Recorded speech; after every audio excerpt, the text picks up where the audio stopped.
Café Jurídico, episodio 74, edición navideña.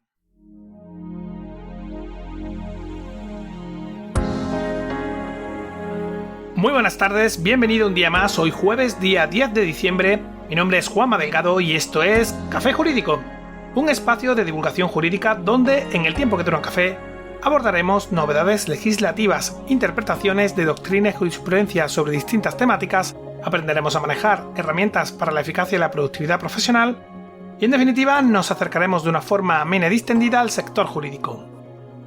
¡Comenzamos!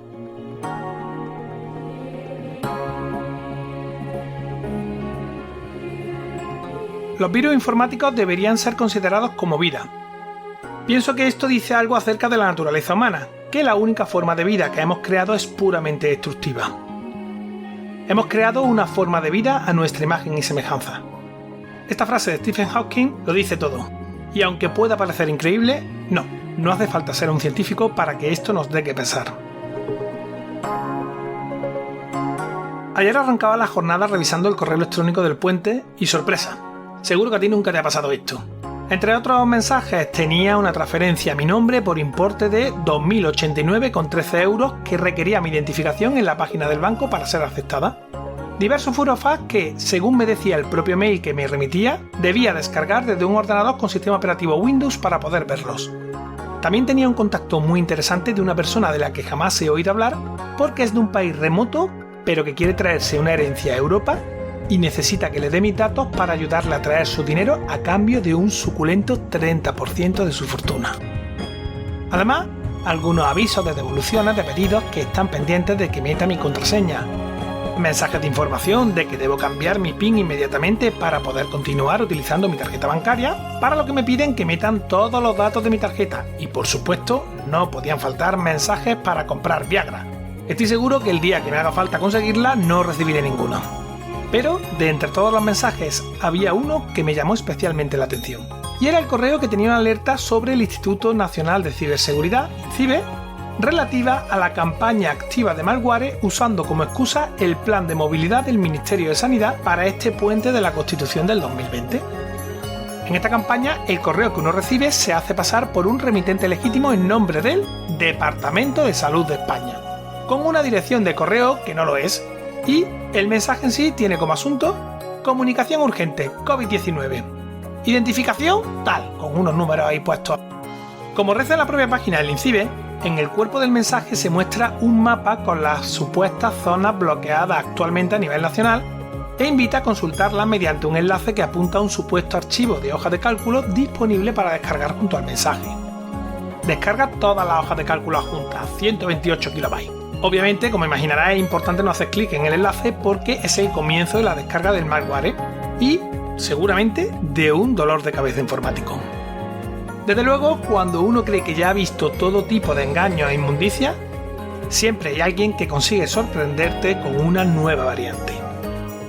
Bueno, tampoco es que sea algo nuevo, pues lo cierto es que este tipo de campañas son bastante habituales. Han llegado a simular incluso a la agencia tributaria, a correos y a muchos otros.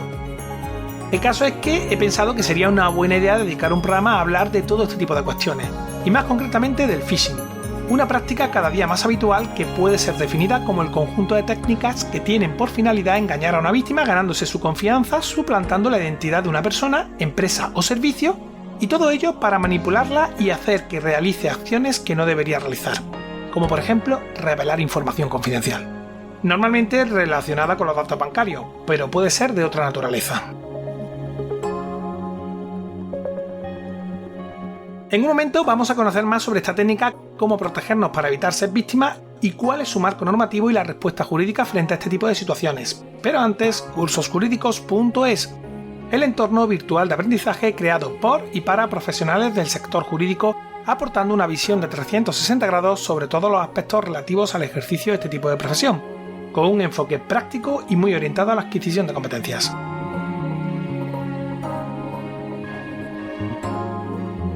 Y ahora sí, continúo con lo que iba. Según el informe mundial sobre spam y phishing del tercer trimestre del 2020 publicado por Kaspersky, líder en aplicaciones de ciberseguridad, España es el país del mundo con mayor tráfico de emails con malware en dicho periodo. No contentos con ser los peores en gestionar la crisis económica y sanitaria, teníamos también que ser los peores en eso. Según los datos, desde principios de año, España lidera el ranking internacional de países objetivos de correos electrónicos con archivos maliciosos. Y en el tercer trimestre, los usuarios españoles representaron el 7,76% de los ciberataques a través de email. En segundo lugar está Alemania, con un 7,05%. Y en tercero, Rusia, con un 5,87%. En resumen, en el tercer trimestre se han registrado un aumento en la cantidad de mensajes enviados con contenido malicioso en España. Una parte importante de ellos fueron ataques de phishing. Por si no te ha quedado todavía claro qué es el phishing, te lo resumo muy rápidamente. Se trata de una estrategia para conseguir tus credenciales de inicio de sesión para recursos importantes como tu banco o similar. Y ya te puedes imaginar que estos datos no los quieren por amor al arte o por el desafío que supone conseguirlos. El origen de este delito se remonta a los años 90 y su operativa inicial era el envío masivo de correos electrónicos fraudulentos a los clientes de entidades financieras con la finalidad de obtener de estos los datos y las claves de usuario que les permitieran acceder fraudulentamente a la cuenta de la víctima. Con los años esta técnica se ha ido perfeccionando, migrando incluso hacia otras formas de comunicación online como las redes sociales o mediante el uso de malware en el sistema informático de la víctima para capturar información sensible. Una estrategia muy habitual para conseguir hacerse con los datos es que los defraudadores simulen o copien una página web de un banco y en los correos anzuelos incluyan una URL en la que el cliente destinatario víctima ha de pinchar, teóricamente para acceder a la página de su banco, pero que en realidad le dirige a la página web simulada donde el destinatario introducirá sus datos de usuario y contraseña, valiéndose para ello de una excusa lo más verosímil posible. Muchas de ellas, como las que te comentaba en la introducción. A esta técnica de simulación se le conoce también como farming, pero no quiero tampoco complicar mucho con esto de los nombres. ¿Cómo podemos protegernos de este tipo de ataques y evitar convertirnos en una víctima? Que esto es lo fundamental. Bueno, pues lo principal de todo es reforzar la seguridad de nuestros dispositivos informáticos. Ya sabes, mantener actualizado el sistema operativo y los navegadores, así como contar con un antivirus y un firewall, obviamente activos y también actualizados. Hay más medidas que deberíamos aplicar, tales como no introducir nunca los datos personales en una página web a la que se haya accedido a través de un enlace de correo electrónico. Si ya se conoce la página, lo mejor es entrar tecleando la dirección en el navegador y así nos aseguramos que no nos hagan el lío. También es bueno verificar que el remitente del email es legítimo. Hay una guía muy buena del INCIBE que dejo enlazada en las notas del programa para aprender a identificar los correos ilegítimos. Por otro lado, es importante no descargar ni abrir archivos adjuntos en un correo electrónico salvo que se tenga la certeza de que proviene de una fuente segura. Aún así, incluso en esos casos, es importante revisar los ficheros antes con un antivirus, especialmente si estamos en Windows o en Mac, porque en Linux es verdad que este tipo de ficheros suelen afectar menos. Estos sencillos consejos por sí solos pueden ahorrarnos muchos quebraderos de cabeza. Si ya has recibido un correo de este tipo y has descargado y ejecutado el archivo, ya sabes, realiza de inmediato un escaneo de todo el equipo con el antivirus y sigue las instrucciones que te indique la aplicación para eliminar el malware. No estaría de más también que obtuvieras soporte técnico profesional para que te verifiquen que tu sistema no se encuentra comprometido. Vale, vamos ahora a nivel jurídico. ¿Cómo se califican este tipo de comportamientos? Porque está claro que todo esto de infectar un ordenador para obtener unas credenciales y luego vete tú a saber qué despropósito hacer con ellas, pues no parece muy legal, ¿no? Pero claro, si uno busca en el Código Penal estos palabras de phishing, farming y demás, tampoco aparecen tipificados como tal. ¿Significa esto que no hay una respuesta jurídica? Obviamente no. ¿Te imaginas? Si ya lideramos la lista de Kaspersky, no quiero imaginarme lo que sería si encima todo esto fuera legal.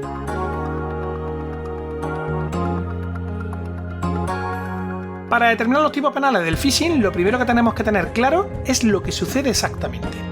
Por un lado, se lanza una campaña para suplantar la identidad de un tercero y con ello ganarse la confianza de la víctima para que revele sus credenciales. Por otro, se obtiene un rendimiento económico de dichas credenciales mediante compra o, lo más habitual, transferencias, depósitos y demás. Claro, y uno pensará, pues ya está, lo único que hay que hacer es seguir el rastro del dinero y listo. Pero, como vamos a ver, la cosa no es tan sencilla. Aunque todo esto puede realizarse por una única persona, lo habitual es que en este tipo de delitos intervengan como mínimo dos tipos de sujetos diferenciados. El phisher o persona que envía los emails, averigua la contraseña y demás cuestiones, Y, por otro lado, el cibermula, por así decirlo, que es quien recibe y extrae las cantidades defraudadas y que a su vez las remite fuera del país tras quedarse con una comisión. A veces, en una misma operación pueden intervenir diversos cibermuleros para complicar aún más la cosa. De la misma forma, hay que tener claro que el desarrollo delictivo suele darse en distintos ámbitos territoriales. Lo habitual es que el lugar donde se encuentra el phisher y desde el que lanza sus campañas de captación, y el lugar donde la víctima recibe el ataque y en el que el mulero desarrolla su contribución, sean incluso países diferentes. Todo esto complica muchísimo la intervención, como te puedes imaginar. En resumen, nos encontramos ante un fraude informático que en última instancia consiste en la obtención de un dinero mediante el acceso fraudulento a las claves bancarias de usuarios incautos y a partir de ahí buscar una fórmula que permita colocar a esos remanentes dinerarios en un país seguro, a nombre de personas de difícil identificación, para lo que habitualmente se valen de esos cibermuleros. Pues bien, ya que tenemos una idea muy simplificada de la cuestión, vamos a analizar ahora la respuesta penal. Por un lado, la actividad propia del phisher quedaría encuadrada dentro del tipo penal del 248.2, que dispone que también se consideran reos de estafa los que con ánimo de lucro y valiéndose de alguna manipulación informática o artificio semejante, consigan una transferencia no consentida de cualquier activo patrimonial en perjuicio de otro. Los que fabricaren, introdujeren, poseyeren o facilitaren programas informáticos específicamente destinados a la comisión de las estafas previstas en este artículo, y los que utilizando tarjetas de crédito o débito o cheques de viaje o los datos obrantes en cualquiera de ellos, realicen operaciones de cualquier clase en perjuicio de su titular o de un tercero. Existen numerosas resoluciones del Tribunal Supremo al respecto que serían muy interesantes de comentar y que si os interesa el tema prometo hacerlo en otro programa más adelante porque de verdad que el phishing se trata de un tema ciertamente complejo que da para hablar largo y tendido.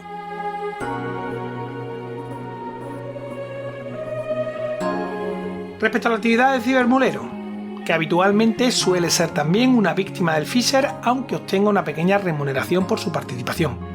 Pues muchas veces son captados a través de ofertas de empleo o teletrabajo engañosas, pero que con la desesperación y otros factores sociales, pues hay quien entra y claro, termina por meterse en un lío y bastante gordo. Pues bien, como te decía, estos colaboradores lo que suelen hacer es sacar dinero de una cuenta o recibir una transferencia en su cuenta, extraerlo, quedarse con una pequeña comisión y efectuar diversas transferencias internacionales, muchas veces a través de giros y otros métodos de difícil seguimiento, pero, en verdad, sin saber exactamente de dónde proviene ese dinero.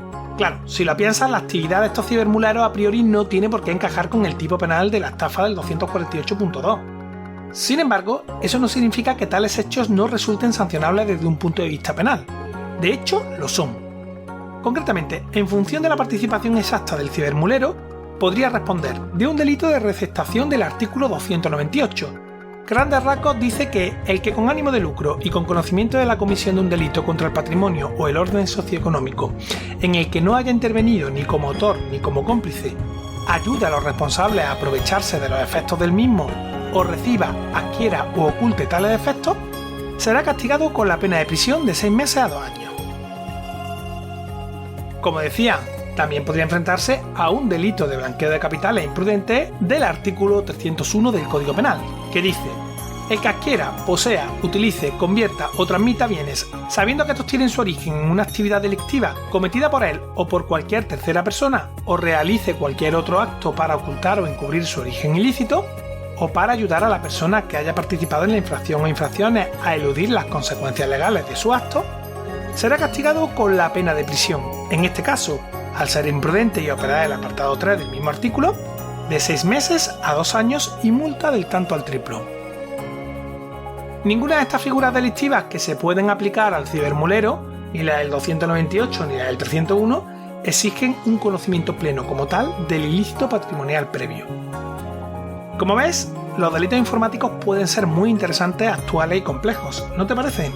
Me encantaría recibir tu opinión. Puedes hacérmela llegar desde nuestra página web cafejurídico.es, desde donde también puedes acceder a todos los episodios que hemos emitido hasta la fecha, escucharlos por series temáticas y por supuesto enviarnos tus dudas legales o pedir que tratemos un asunto concreto. También puedes seguirnos y escucharnos en las principales plataformas del sector. Ya sabes, iTunes, iVoox, Spotify, Spreaker, Google Podcasts y YouTube.